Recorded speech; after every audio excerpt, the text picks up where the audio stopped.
Welcome to story time with Asma. بسم اللہ الرحمن الرحیم۔ حضرت لوط علیہ السلام کا ایک قصہ۔ آئیے ایک ایسے نبی کا قصہ سناتے ہیں جس کی عزت خطرے میں ہے اور کوئی پرسان حال نہیں۔ یہ اللہ کے بندے اور ابراہیم علیہ السلام کے بھتیجے لوط علیہ السلام ہیں۔ انہوں نے ابراہیم علیہ السلام کے ساتھ ہی ہجرت کی تھی۔ آپ سدوم کی بستیوں کی اصلاح کے لیے مقرر ہوئے جن میں بے حیائی کی انتہا ہو چکی تھی۔ مرد مردوں سے فعل بد کرتے تھے اور اس پر فخر کرتے تھے۔ لوط علیہ السلام عرصہ دراز تک قوم کی نافرمانیاں برداشت کرتے رہے۔ آخر کار اللہ کی طرف سے گرفت آئی۔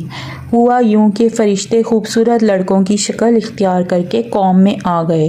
لوط علیہ السلام ان کو دیکھ کر سخت گھبرائے۔ گھر میں مہمانوں کو جگہ دی تو قوم چڑھ آئی۔ شدت سے مطالبہ ہونے لگا کہ مہمان ان کے حوالے کر دیے جائیں۔ لوط علیہ السلام منت سماجت کرتے رہے کہ مجھے مہمانوں کے سامنے ذلیل نہ کرو، مگر ان کا مطالبہ شدت پکڑتا گیا۔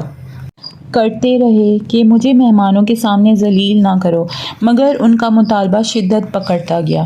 لوط علیہ السلام نے اپنی بیٹیوں یا ان کی بیویوں کی طرف اشارہ کیا کہ ان سے شرعی طریقے کے مطابق خواہش پوری کر لو، مگر بے سود۔ مایوس ہو کر لوط علیہ السلام نے ان سے کہا کہ تم میں کوئی بھی سنجیدہ اور سمجھدار نہیں جو میری بات پر غور کرے۔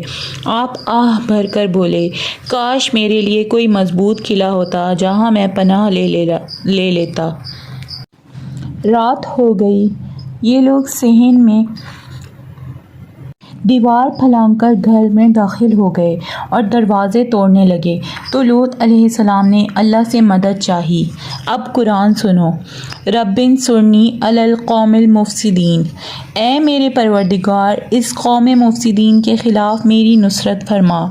وَلَقَدْ رَوَادُوهُ عَنْ ضَيْفِهِ فَطَمَسْنَا أَعْيُنَهُمْ۔ انہوں نے اسے اپنے مہمانوں کی حفاظت سے باز رکھنے کی کوشش کی تو ہم نے ان کی آنکھیں ہی اندھی کر دی۔ غور فرمائیں کس قدر بے بسی تھی، مگر قوم کا کچھ بگاڑ نہیں سکے۔ آخر فریاد اللہ کے پاس کر دی۔ پھر وسیلہ کیا ہوا؟ دعا۔ دعا ہی وسیلہ ہے، زبردست وسیلہ۔ جزاک اللہ۔ اگر آپ کو یہ قصہ پسند آیا ہے تو please like, share and subscribe my channel. Thank you.